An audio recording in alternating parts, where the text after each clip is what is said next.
Anyway. Hey, welcome. You are listening and watching, potentially online, to Wit and Reason with Alex and Dr. Alexis. I hope they're online, because if they're here, that's weird. That would be weird. Or they're listening to the recording later. You could. Or broadcasted. But just don't be here. Through Deci radio. Just don't be here. Don't be behind us. Yeah. You're like digitally. I'm like, yeah. Well, I was saying like video or audio, online or through the radio show. Yes, but not here. Go somewhere else. Yes, not here. So this is our live streaming recording of our Deci radio show that's broadcasted at some point, and then is also published as a podcast as well. So lots of ways that you could connect with us. Yeah. This is Alex. I'm Dr. Alexis, if you're just meeting with us for the first time. We're married mental health professionals talking about everything that involves the human experience. Yeah, because psychology is in everything you do, and part of what we believe in is making these things transparent and integrated in your lives. So we were thinking that we're going to be talking about like couples stuff and marriage and maybe even entrepreneurship, but there's been a lot going on in the world. Yeah. And so we haven't even touched up on like marriage and relationships and what we also work if you together. Want, I'll bring it back around to marriage and relationships. We'll talk about that another time. Right. But how have things been going for you this week? This week's been tough. I mean, like, I think one of the things that is really hard in around treating the brilliant and amazing humans who live and work in DC is some of the dynamics that shift when there is a change of guard, if you will. Mm-hmm. One of the things that you hear is a lot of people having to like engage and justify, like, there's a lot of like lack of confidence because they're these brilliant humans who are now being questioned as to whether or not they're good at what they do by a new regime, which makes sense. I would not like that. I do not like to be questioned about really my credibility and work. It's really hard knowing how brilliant and how much they care about what they do. Yeah. And like the wind is out of these brilliant human sails for the time where there's a transition here. Mm-hmm. And sometimes they get that back and sometimes they don't. And that's hard for me. I love when brilliant people doing brilliant things get to be their brilliant selves. I agree. That's a lot of brilliance, I know, but I think it's important. So for you as their therapist? Heartbreaking. Yeah. It's tough. I mean, like, I don't carry it around with me, but it's tough. It's a lot of the same conversation, which, on theme and it makes sense, but it's tough for people because they're kind of losing that autonomy and agency and freedoms to work how they had been working, right? And now have to reset and reconfigure everything. Yeah. And that happens every 4 years in DC. Yeah. Minimum. Yeah. So you even thinking about it in corporate world where there's like, a takeover or company gets sold, or even for us in mental health, if we have to make decisions alongside insurance companies. Yeah. That's infuriating. I mean, something so beautiful and pure as therapy then gets just pulled apart and obnoxious and infuriating and business oriented, and it's disgusting. That's hard. So I feel you on that one. Yeah. Okay. So how are you? Yeah. What's going on with you? I handle our media presence, including social media, mm-hmm. and which means that I, along with my assistant, handle our TikTok account. So we have been very directly impacted by the TikTok ban that's been happening while also up in the air. And so we went through the blackout of TikTok. Was like 14 hours. Yeah. So watch that happen and come back so quickly, and just kind of feeling like we're being, as creators and as a small business that relies on TikTok as one of our platforms for outreach. Yeah. Feel like a fucking yo-yo, just being just like back and forth. What are we doing with happening? You're not selling widgets. You're telling people like, hey, here are healthy things you can do for your mental health. And they pay you to do that, which is cool. Yeah, we finally got to a place where we're getting paid. And we're not like huge, especially on TikTok. We're actually bigger on Instagram.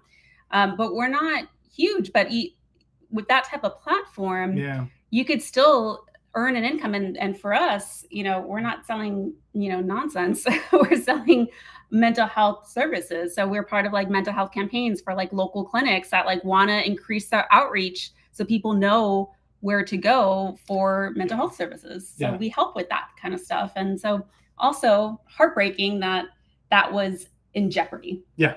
And continues to still be in jeopardy. That platform for us is potentially like at a loss. Yeah. No. It's a lot to kind of comprehend. It's a lot to kind of delve into. I think for you and I, we talked a lot about the ideas of it around freedoms around that, because that's a really that censorship, that thing that's there, the person taking that away from you, you then don't feel as free, if you will. So I mean, and again, these are all feeling-based ideas. I mean, am I literally less free? I know. I was thinking about that after too. I was like, well, whenever freedom comes up for me, my autistic brain is like, freedom isn't free. Oh, you know that freedom costs $1.09 if you have not seen Team America. The puppet show. Yeah. Whenever there's like a word or sound, my mind goes into song. If there's a familiar song. That's a hilarious one to say. You had a good poll this week too with a word that went into song, but that's for another time. So I know you can relate. Other people with those types of brains can relate when there's like a word and then your mind just goes into a song when it's triggered. So yes.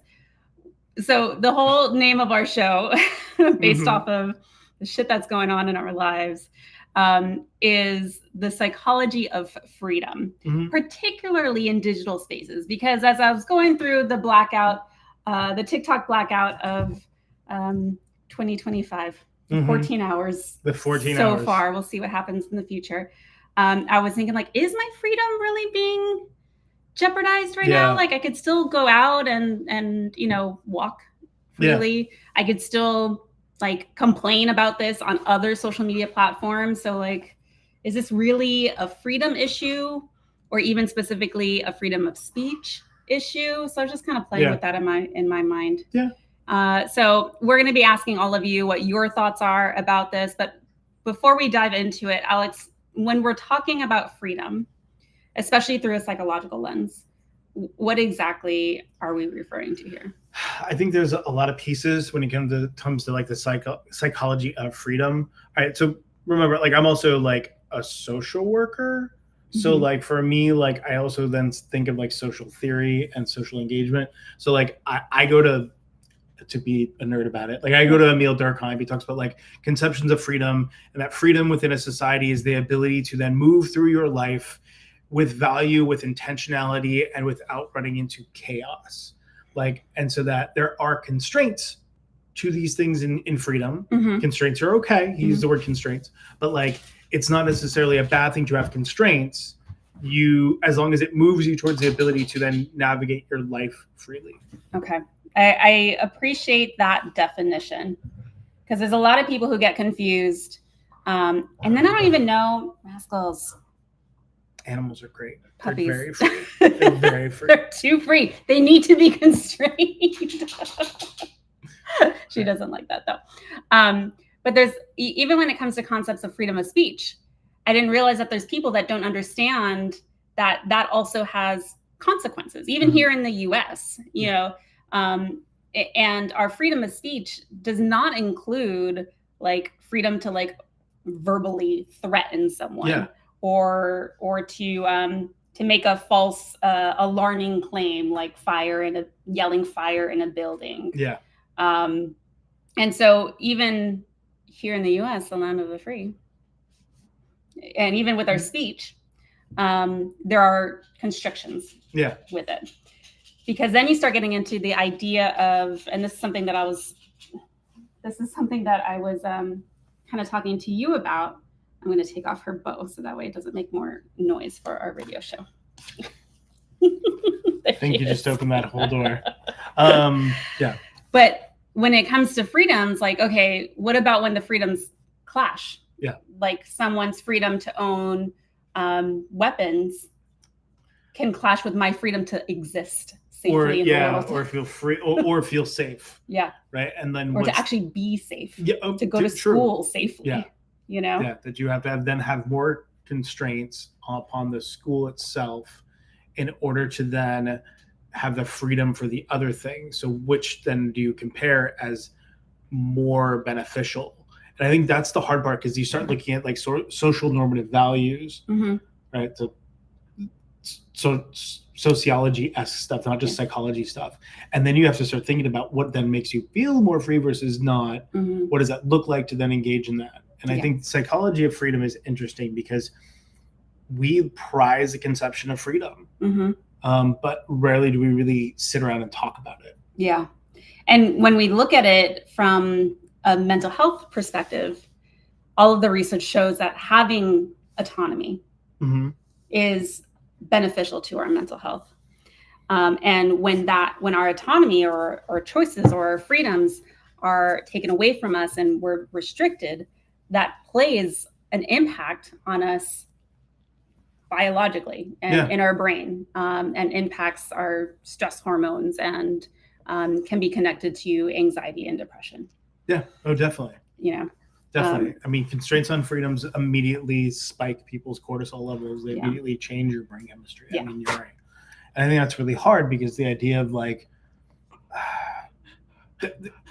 especially when you talk about social media, how much freedom do you actually have when it comes to social media? It becomes this like kind of weird rabbit. And I'm not trying to be conspiracy sounding esque, but like what I view on social media, if I'm on TikTok, if I'm on Instagram, there's an algorithm feeding me what it thinks that I want, but also what it wants me to see. And that's a weird thing, because how much freedom do you actually have in that as well? Right.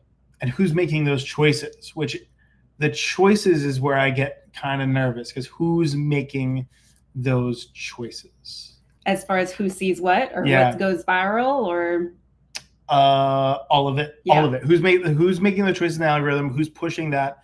Whatever there is, there an agenda there? Is there not? Because some of it's automated, right? Yeah. The algorithm, and then your choices, and what you spend more time and attention on. That's what you're going to get more of, when it comes to content and subject matter. Yeah. And then there's like paid sponsorships. Yeah. And then getting those types of ads, and so money ends up making that decision a lot of the time. Well, yeah. And what you have access to, or what voices are elevated in social media. Oh no, definitely. And like then you're running into other aspects of freedom, like free enterprise, or other aspects of capitalism. Then you're running into like freedom of choice when it comes to like, what are you engaging in, what are you not engaging in? I think freedom in your determination around that stuff is also interesting, because I don't get to determine what I'm getting access to in that way, aside from who I follow and how long I follow for these people, or whatever that looks like. And then I report and block BS that shows up on my feed, especially when it's like misinformation about health. Well, and that's also something. So blocking things, that's a form of freedom to not be exposed to that anymore. Well, to go back to freedom of speech, like when is freedom of speech? What is misinformation? Or like, I think of sophistry, right? Or basically telling lies for the advantage of the telling of the lie. Like that's problematic. That's nefarious. That's like super villain level stuff that people don't really think of. Like, dude, you were Riddler. You were spreading lies and deceit and other things when you start making up stories and other engagement there. And I mean, some people will say like AI, like making fake things there, or deep fakes, or whatever else. But like, I think it's really sweet of you to believe that these people think that they're lying. I think that, and that might just be my I think that people really believe the shit that they're spewing out there. But based on what? It starts from somewhere where someone makes something up. So there's no evidence of it. So someone's doing it intentionally for the clicks, the clickbait, and they're starting the lie or the story or the entertainment, that's like the loophole or they're using now. They have an idea. Now they bring up their idea. Yeah. And then somebody says that's fact. Yeah. And then they continue to pass that off as not an idea but fact. That's problematic. Yeah. That's like playing telephone with society. That's bad. No one, and there's purple monkey dishwasher. No one ever gets to the end of telephone and it all makes sense. It's all purple monkey dishwasher. And that's social media in a nutshell. That's The Simpsons also. Thank you, Simpsons. But And so we're curious to hear from you all. Go ahead and type in the chat. If you're listening to this recorded, we have the show with comments open on witandreason.com/DC radio. So that's another way you could keep on engaging with us. This is also going to be on demand on YouTube. But if you're live with us right now, Tuesday night, a little after 7:30 East Coast, with Rascals making a special appearance. Wit and Reason and Captain Rascals. Then share your thoughts about what has the TikTok ban and even the concepts around it been like for you? What are your thoughts around freedom? What does that mean to you, particularly about freedom of speech, and especially online in digital spaces? Another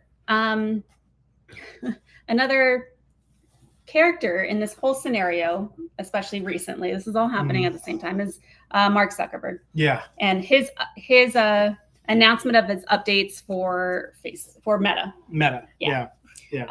And saying that they're no longer going to be fact checking. Yeah. And that instead they're going to take the same approach as Twitter with community notes. And basically saying that instead of having it was so cute the way that he pitched this. He's like, well, why should we, Facebook, be the ones deciding what's right and wrong? It should be the people should be deciding what's right and wrong. And he even went in to say, like, we were getting a lot of government pressure. If you saw his interview with Joe Rogan, he was saying that sounds like someone in particular in the Biden administration was pressuring them to the point of, like, according to them, like aggressive yelling and cursing at them.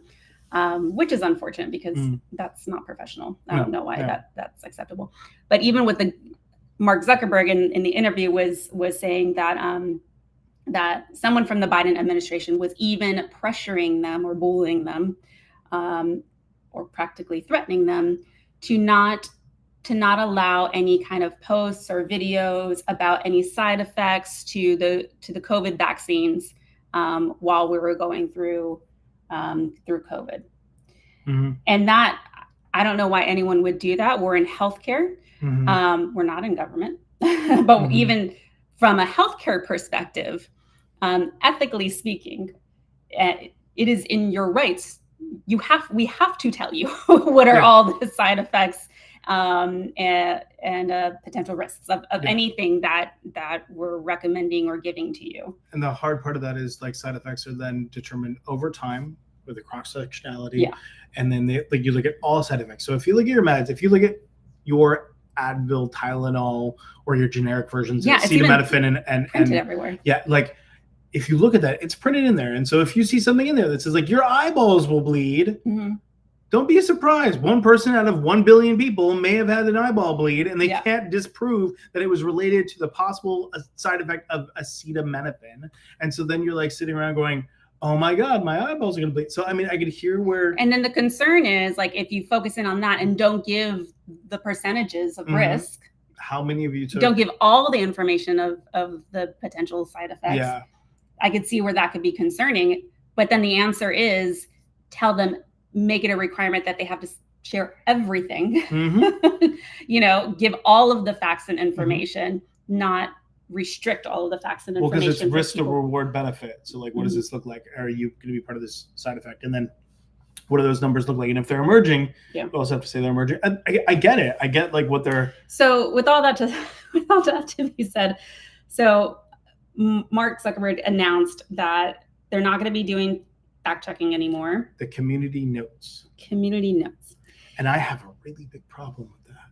Tell us, Alex. Aside from this white dude who's really wealthy telling me who's going to be able to then censor or not censor something, which he's going to then default it to the community, the populace of who uses the app, who's the community. Now, okay, if I'm a middle class worker, if I'm a lower middle class worker, right? I'm working from 9 to 5. Am I on an app sitting around monitoring comments for how racist or awful they are? Probably not. And when I'm done with my day, I'm probably going to look at something that's fun or silly or playful. It's not going to be sitting around reading social media-esque stuff that has to do with the world or other things, because I don't have time for that. Yeah. Like, that's the scary part. Yeah. So yeah, I don't know. So I think that's where part of the problem is. Like, there's an issue there. There's an issue with who they're determining is the community and what that looks like. Mm-hmm. Yeah. And there might be someone out there who has, or maybe in the future, has a better understanding of what they mean by community notes. Mm-hmm. But already we see some limitations on how it's used on Twitter or X. Mm-hmm. And by limitations, I mean inefficiencies. Yeah. And in particular, how to protect people's freedom of safety and psychological mm-hmm. well-being while using their platforms. Mm-hmm. And so these are all things to consider as well. So any thoughts that you all have on that, please let us know. And we're going to take a break right here to take a look at what's going on Instagram, because someone says, can't hear you. Can you take out your phone and make sure? Either way, we're also on YouTube. At Wit and Reason. No, good sound. Yeah, we could hear. There's a delay? Yeah, there's a delay. I just did this a second ago. Okay. Oh my God. It's like Spaceballs. I'm stuck in a thing. Good. Someone else says, I think it's on there. And good stuff. I really want to hear what you're talking about. I really want you to hear what we're talking about. And then they're still very upset about it, saying that we should have good luck with our private conversation. We will. With everyone else who could hear us. We'll talk about this privately as well, probably too. We do. That's kind of how we end up doing this. Yeah. Okay. So we're live streaming on Instagram, TikTok, and YouTube. Yeah. This is also going to go on air on DC Radio. You can learn more about our radio show at witandreason.com/DC Radio. And our shows after that then get published out wherever you get your podcasts. So if for whatever reason you're having Instagram issues, not an us issue on our end, because I handle the tech. Is it because we were talking about Meta? Are they meeting us? See, this is how the conspiracy... Sorry, I'm kidding. I was thinking it was a tech issue. This is how telephone works. Sorry. Mental health therapist confirmed that Meta censored them because they don't like talking about freedom. Because freedom isn't free. Okay, so sorry. So again, in the comments, go ahead and tell us what have been your thoughts, feelings, experiences with the TikTok ban, with Meta's updated lack of actual fact checking, or having an ethical board just kind of fact check or ban even bullying or harassment against the queer community. And and kind of going back to what I was talking about, freedom, right? Like, mm-hmm. if I'm able to navigate a space and we're all able to treat each other well, that's freedom. Yeah. Like, if we're all able to kind of, as a social normative value, to respect one another, to allow each other to just exist, like, and just have equity and equality in that right to exist in that stuff, like, that's freedom. Yeah.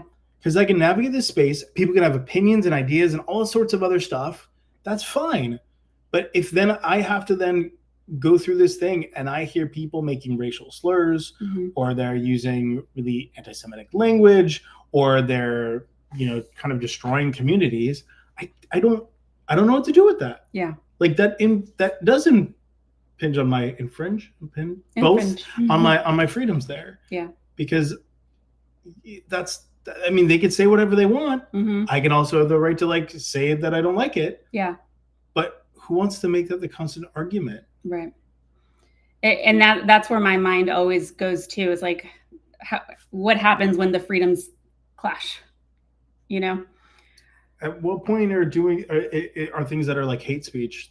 Like, when is that? When are we done picking at that? Like, mm-hmm. why is that something we even have to question as a problem? Yeah. Like, I don't want anyone's children coming to me in therapy saying they were told that they were this or that or something awful. And now navigating suicidal ideation and depression, and because your kids pay for this. Your kids pay for this. Now that I hear that as a therapist, I hear that, and that breaks my heart.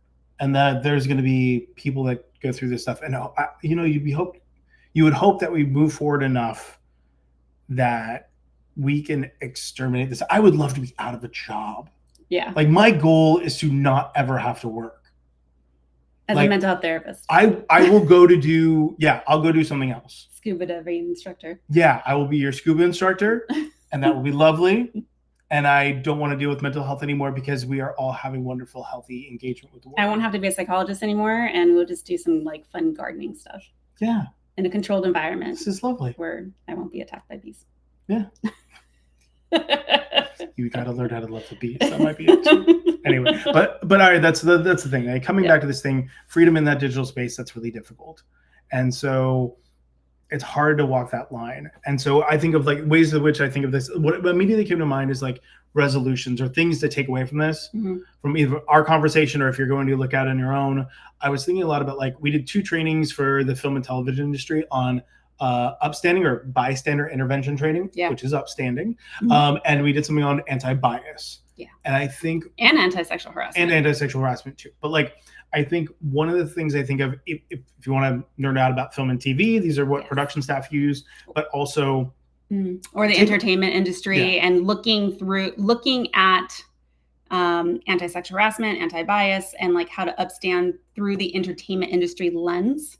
And a lot of people already kind of look to the entertainment industry as like a standard. Like, okay, if they're so far behind, that's why it's the standard. Like, okay, if they're doing it, if they're following regulations and policies and procedures because of the Me Too movement, then I know it's going to trickle down into my industry. Oh, that problematic one over there is finally doing it. If they're doing it, then we're not going to have sexual harassment either. That's right. So I think of those, like, if you take a look at witandreason.com, go look at our trainings, they could help. I mean, from that perspective, I think they're really cool. And if you want to learn out about production stuff, that's also kind of cool because it'll intersect some of those things. So you'll hear it from a different lens. But upstanding is amazing. Upstanding, being able to speak up for people. So if somebody is harassing somebody else in the street, I have ways and interventions to engage the way that I need to. Yeah. And so Alex and I we researched and then developed and then facilitated these trainings for the entertainment industry, teaching people, cast and crew, how to upstand in that type of environment. Yeah. Right. A lot of power and control. To, number one, recognize, like, what am I exactly looking out for? And then when I do see it, how do I navigate the system, especially with the different hierarchy systems and, the scarcity of jobs and not wanting to cause any problems, or slow things down. There's a lot of risk involved in upstanding, particularly in the entertainment industry. So we talk about all of that and then what to say and how to do it. And we talk about it from a systemic perspective or ecological perspective as well, through every department. And both within the industry and even within society, community, and then even through media, through the stuff that's being created and represented in media too. So if you're into that, it's actually learn.witandreason.com. You could take those trainings. Some other tips that we have for people when it comes to the psychology of freedom in digital spaces is to take breaks. Yep. Is the answer to just say, like, screw you, social media? I mean, I think a lot of times go to places and spaces that feel like that resonate with you, as long as they resonate with you. If you start looking at your algorithm and it's just ads or other things that don't feel like you, or it's some version of propaganda, like, just stop. Go to somewhere else, go do something else, go be somewhere else. Like, it's just, that's what's really hard. And again, it doesn't need to be based on everybody's side hustle. Like social media shouldn't be dude, my Instagram and Facebook, it's just all sponsored sponsored content. pages and ads. I'm like, where are all my friends? Yeah. Like, how's this even social media anymore? So recognizing how you're feeling while you're scrolling is going to be really important. So having that type of emotional awareness. Yeah. And then recognizing what kind of content you're being fed, how you're feeling about that. And if you're not getting what you want out of it anymore, like let's say you go to social media for education or entertainment, and it's just not feeding you that, then taking a break and getting it elsewhere. Yep. Calling up that hilarious friend, going out into the world. This may require you and connecting with people directly and individually. Yeah. And then when it comes to like fact checking, I like the resource that you shared with me. It's usually, I'm really impressed. Snopes? Yes. Snopes.com? Yeah. I'm really impressed with how quickly they jump on some of these trends. Yeah. Where it's like some new conspiracy theories like out there. And then Snoops, is that what it's called? Snopes. Not Snoop. I have Snoop on my head. Oh, Snoop. Snopes does a really good job of keeping up to date with the latest conspiracy theories and fact checking and telling you what's up. And the tricky thing about it is that it's not usually all or nothing. Sometimes there's like, oh, there's a piece of this that is true. The rest of it's BS. So I like how they navigate that. So you could use, it's snopes.com. And I'm sure there's more out there. So like if anyone knows of more, please feel free to share. But yeah, any kind of fact checking places. And then if you need another break, then in our link in our bio, we have Aura Health app. I teach lessons on there. Also I just started doing meditations and sleep meditations to help people. And so if you're looking for a social media break, but you still want to gain some kind of entertainment or even education, then you can check out the Aura Health app. They have some really great content in there as well. Yeah, for me, like I think also moving towards digital spaces that are almost more educational for me, I think is where I go. Like I'll go to TED Talks and go through a ton of TED Talks. Oh, yeah. I'll go through like different podcasts from different places and spaces, but like again, but through like institutions that I like. So the Gottmans do couples therapy stuff, and they do couples like podcasts, and so I'll listen to like really well vetted people. I guess it depends on what you use your social media for. Yeah, because I like it as a hilarious I like it as a hilarious break watching creators. I mean, I do too, but I think one of the things that I think I use social media for, if it's going to be creatives and creators, it's playing in that space in a little different way. And that's why I appreciated TikTok so much. Yeah. That's where I could get most of it. But. Well, it felt a little more human. Yeah. Yeah. And so we have some thoughts from other people who have shared online their thoughts and feelings about TikTok. So we'll be sharing those, a couple of those with you here right now. And then we also are going to have all these resources on our website. Again, that's witandreason.com/DC radio. That's where we list clickable, all of the resources that you want that we talked about today. So let's go ahead and listen to, thank you, to how some other people have been sharing their experiences with the TikTok ban. Here's one of our favorites. If you don't know this creator, his name is...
So that was from the Vibe with Kai. We actually met him through TikTok, and then he welcomed me, you, or other therapists on his show to interview us to talk about mental health. And that's why I find TikTok as one of like the top platforms for us to be able to use and access, or it was. We'll see how it continues under the new administration and their involvement in TikTok. But that's why it was such a force, and a lot of people experience this, that there is a difference between social media platforms. And so here's another TikTok user that helps to explain how TikTok changed their life.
And so I know this also, and TikTok's not all positive. No. I've had like infuriating moments as a creator on TikTok, where you could put a lot, like you're hitting high numbers, you put a lot of work into a video, and all of a sudden you're down to low, and you have no idea why.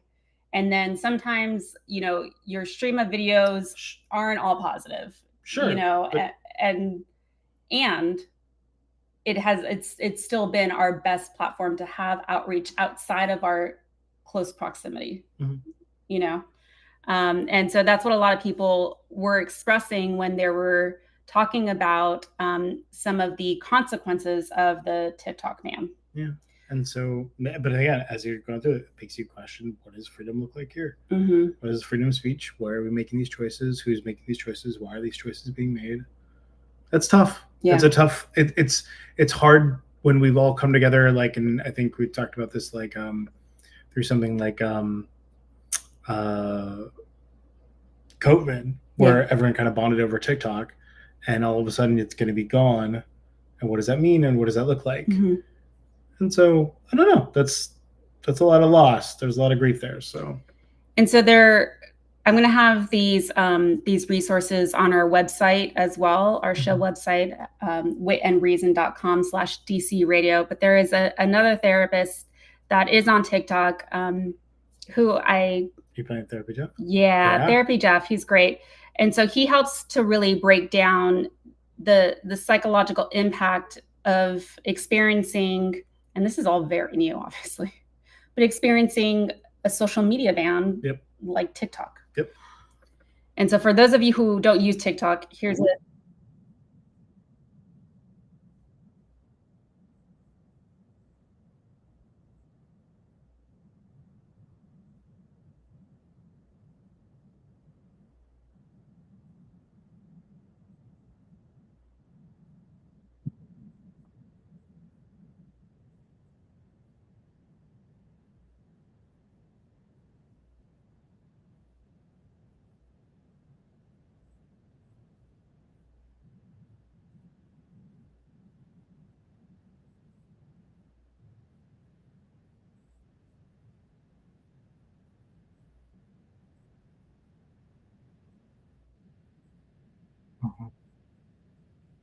Right. There was no proof.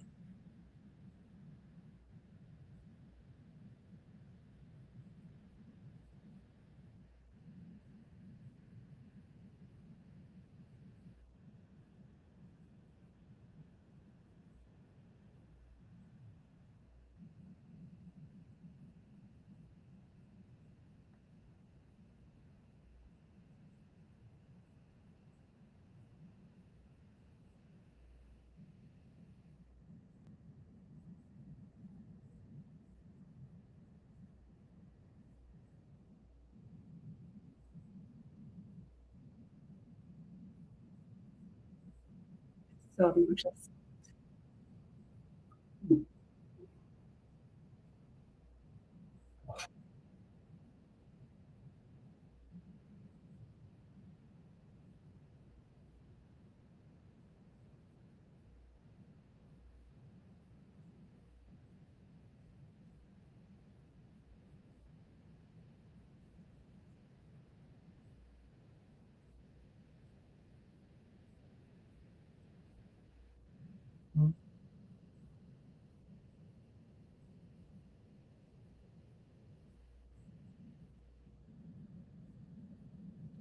Again. Oh my gosh. And so, any thoughts about that? About, I know we're going over time, but we started late, and I have more to talk about. So we can. So I could edit this. Is that how this works? This is live. I could edit this down to 30 minutes for our DC radio show. But all of you who are dedicated and committed listening or watching live, you get the real deal. This is the behind the scenes stuff. Do you have somewhere to go? You're rushing with power. I don't know what to do with this. It's making me nervous. I'm like, wait, but this is over the agreed upon times. No. We're going with the flow. Oh, okay. All right. And we didn't get to talk about the censorship aspect and the government overreach of our social media spaces. Well, but that's, I think we did in some respect, because the idea is that, like, who's making these choices, why I'm making these choices, and how is that impinging on my freedom? And if you're doing it like for example, MySpace. Yeah. For those who remember, that just MySpace, fizzled out, though. It fizzled out, and that's why that was an okay. Like, we all let go naturally organically at our own time. And so, if somebody wanted to do something better, then do something better. Don't sit around and say, okay, like, we don't have. But for something to be like shut down because the government said so without any proof. And I have that politician. Rand. Yeah. Okay. Put him on. So, yeah. To educate you all and catch you up. Rand Paul. And he's a Kentucky Republican.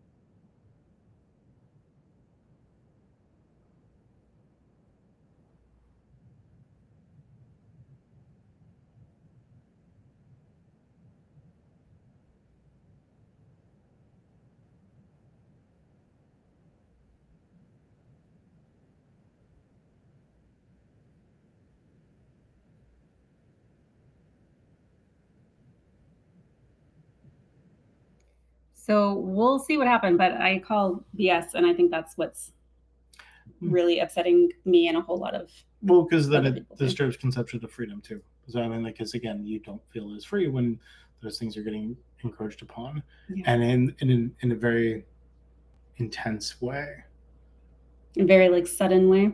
Yeah, but it's and nonsensical. Yeah, I mean, it hurts my brain where it's like where like I was raised to believe that we are the land of the free as an American, and here I am as an adult.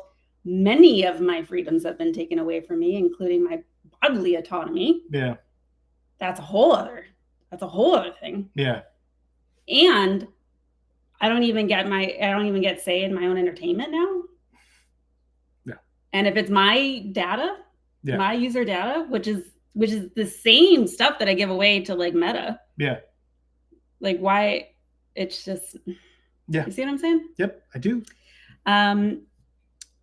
This guy has a lot to say. he's expressing. I liked him. He gets me a little upset. Yeah, like go for it. Yeah. In a good way. So trigger warning. He's really.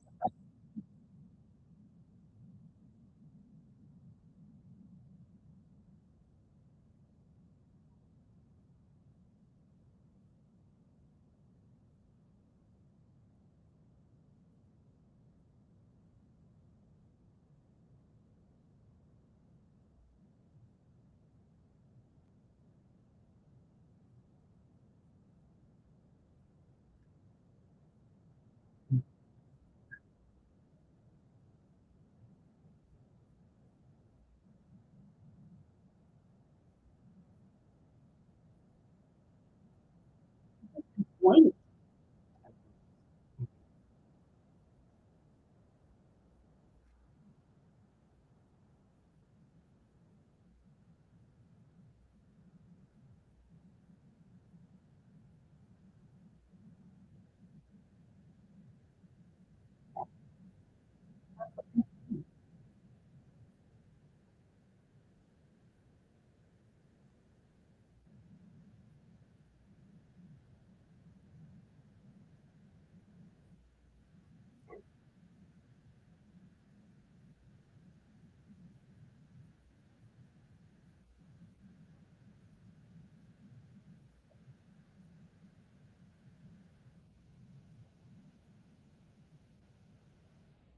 See what I'm saying?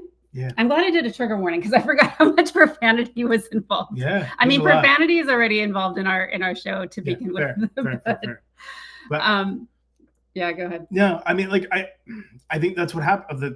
What happens when we do not talk about these things, when we experience these things as a people, all right, and we're not talking about where this is coming from, why this is a thing, we don't have information, we're angry.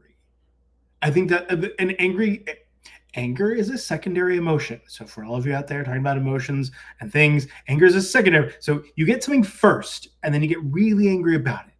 And it could be that you feel betrayed by the American public. That's what it is. I was like, what is it? What's my first one? You could have resentment around those things. You could have all sorts of like fear, worry. You could have all sorts of trepidation. You could have all sorts of... Dude, for me, it's betrayal. Yeah, that makes sense. Already when they took my reproductive rights away, that was fucking horrible. Yeah. And so you always use they. It's not a they. There is a specific people who did that. The Supreme Court took, but it's always that's what I'm thinking of. I know, but like then typically when you say the people who put them in, because the idea is there's now an objectified villain. There's a villain in this story, because then it becomes adversarial. And the problem with most of these things is because these things become adversarial, you're going to be angry. And this is also what leads to other things like, and I'm not going to say TikTok, a ban on TikTok leads to radicalism in some sort of shape or form, but it can lead to a lot of radical change if you really see it as an opportunity to start. It's just like it's a lot of, I don't even want to say little things. I mean, TikTok might be a little thing, but there are a lot of big things. Yeah. Like my bodily autonomy and making decisions with my medical provider. Like that's fucked up. That the government's involved in what I do with my own body. Yep. That's infuriating. That's one. We have health insurance, healthcare insurance. So not the social thing aside, not approving claims for ourselves and our loved ones in our medical care. Sure, but to shift it from I feel like it's just a lot of things cooking, like in a pressure cooker. But again, back to we're about to like fucking explode. But go back to the psychology of this thing. Right. The psychology of this thing is like you're feeling more and more trapped, more and more disenfranchised, less and less connected to something. It does a lot to you when this happens. So you are now ostracized and shifted and blamed for these various things that you're going to feel all of that grief, all of that loss, all of that other devastation because of that. So, I mean, really, this is what these choices do. They're not political choices. They're freedoms. Freedoms are not that should not be political in that arena, and now they are, and now they are, And that's why I go back to like. And really, I mean, if you look past history, they always have been. Well, but I mean, but that's why I go back people. But that's why I go back to my definition of freedom, which Durkheim's is like, you can have constraints, but it's about how you operate through the world to try and live your healthy, wonderful, engaged life with less interference or chaos. Right. And some people have more freedoms than other people. Exactly. Even under those that term. Some people have what did you say, without chaos? Pursuing what you want. Yeah, they pursue their happiness or their ability to engage with the world without chaos. Your ability to engage with the world without chaos or like pushback or barriers, that's freedom. So if you think about freedom in those terms and by those definitions, some people have more freedom and more ability and more movement. And that's why I have problems with less chaos. Mark Zuckerberg or Elon Musk should never Zuckerberg. Right? I thought she said Mark Zuckerberg. Burger face. I don't know, but like they shouldn't make decisions for me. Right. Because they're a billionaire with impunity, and they will never get held accountable for those things. But Mark is claiming that that's what he's doing by releasing this fact checking because stuff. He's giving you and the community. But that's garbage. That's garbage because that's not evidence based. So freedom. if you look at those numbers statistically and do the statistical analysis of what he's talking about, the numbers will never add up. You'll never have adequate representation from all different people in a given way that will be meaningful for you to create a community. All you're going to do is create more echo chambers in which hate gets to breed contempt and contempt and contempt. Yeah. And like that's the problem. No one's going to actually no one's actually look at the numbers, correcting or pushback. Who is more likely to then be on Instagram or TikTok or Instagram or Facebook? Then is it going to be the person of color who is the marginalized voices are not going to be heard. They're not. And so racism, bigotry, sexism, all that's going to run rampant. Yeah. So, I mean, the Karens go marching in. And so like, that's part of the problem.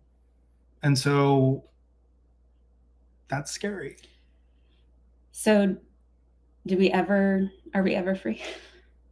That's a good question. Are we ever actually? And I guess the question is around we. Who's the we we're talking about? White men in America? Sure. They get to move freely through what they want to do without the chaos. With some constraints. Of course, there's constraints. I mean, there's but without as much chaos as we have more a trans person or as a woman of color or socioeconomic disparity has just more I mean, you could argue that it has more influence in everyday life than a lot of other things. True. And that wealth gap is huge. Yeah. So even people, and I think about that too, when I'm like, do I have freedoms? And I'm like walking around, I'm like, well, I'm free to walk around my community, but really if I really had freedom, I want to like be out in the ocean right now and take a trip. Yeah. But there's economic restrictions to that. Yeah. I don't have as much freedom as someone who is wealthier than me. Mm-hmm. And so the more money you have, the more freedom you have, really. Yeah. True. And the more power you have. Yeah. That's why they. So it's even beyond just taking a trip whenever you want to. Well, that's why it's scary that we starting to use terms like financial freedom as like a goal for people, like your financial freedom. That like we'll see other people doing their side hustles for financial freedom. Yeah. It's a trap. But think about it. Like that's how much we are linked to that. And if you look at Maslow's hierarchy of needs, your employment is inherently linked to your second and third and first tier needs, your physiological needs and your safety needs. Yeah. Employment provides your housing. I know. Right? Or it provides your food, clothing, and shelter. Or that's the housing, but other things. And healthcare. And healthcare, which means that you're constantly, unless you are wealthy and do not have to consider these other things, you are constantly living in survival. The next level, the third tier, that's self-esteem and belonging. So you never get to develop your own sense of self. You never actually show up for yourself as much. There are moments, you get snippets, you get pockets. Yeah. And then, after that you have like, love and belonging. Then you have like self-actualization. Yeah. Right? Like, so I may have switched to the third and fourth one. But the idea holds, which is like we'll put it up on our website so you can see the actual. You don't get to like connect with other humans. You then don't get to connect with yourself and build up your self-esteem. You don't get to then feel really good about who you actually are and have that conversation like, who really am I? Yeah. That is a position of privilege to be like, who am I really? Mhm. If you're, I mean, that's privilege. Being in right therapy is a privilege. Yeah. So taking the time, I try not to make it a privilege. I know we try really hard not to make it a privilege. We try to provide as much free, at least mental health education and access as possible. The reality is having insurance, having a job, having the money, having the time, even having the awareness or community who promotes mental health is a privilege. The freedom to go to therapy. Yeah. So we're still working on our freedoms. I think that's going to be a perpetual thing. What does that look like to be free? I think that's why it's a philosophical question at some point. It is unfortunately a political one day to day. And will continue to be. So we'll see what happens in digital spaces when it comes to our freedoms. And hopefully we can all find a place or space or places and spaces that are free from that interference as well. In the meantime, explore your freedoms outside of the digital world, because if anything, I think that there's more liability. No, in digital spaces, there's more fuck-aroundery. there's more influence. Manipulation? Yes, thank you. Fuck-aroundery. This is a Dr. Alexis, ladies and gentlemen. Fuck-aroundery. I read research that shows that profanity is closely correlated with intelligence. Use of profanity. So manipulation. I feel like our digital spaces, our digital spaces are more manipulated or fucked around with. And with our freedoms and what we're exposed to and how and what we have access to is more manipulated in digital spaces. So if you truly want to live out more of the freedoms that you do have, I might even just be taking this whole thing back, depending on who you are and where you live and where you're at. Outside might be, if it's safe, might be a good place for you to practice your freedoms. Go explore in your own home. No, those are all privileged spaces sometimes too, unfortunately. I know. If you're in LA, we're sorry. We love you guys, and we hope you're well. While all of your homes are also gone. Like, I mean, that's then the ash, is going everywhere. You can't even go outside and breathe. You know, around DC, and now you look at the window and everyone's like frozen and cold, and nobody wants to be outside. So it's snowing in the south right now. We'll talk about climate change another time. Think about what freedoms you do have to enjoy. Yeah. Where do you engage in those things? Yeah.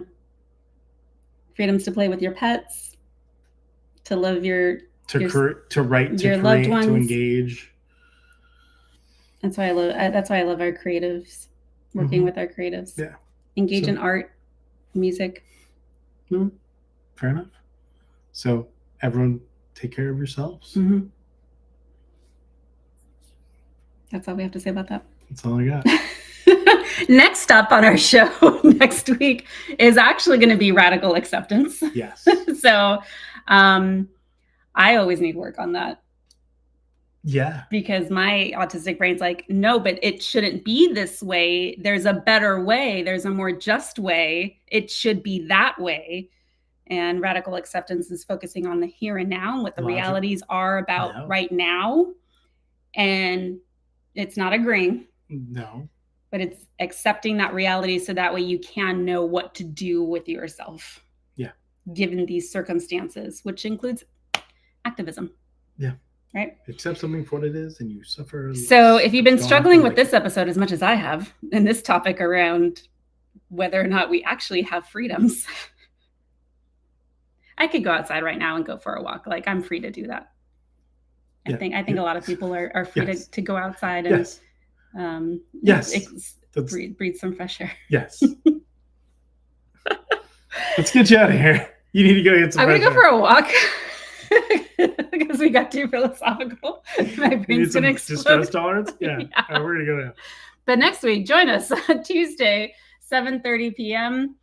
East Coast time as we figure out how to deal with our current realities in a healthy way. We're going to talk about radical acceptance. It'll be lovely. It'll be great.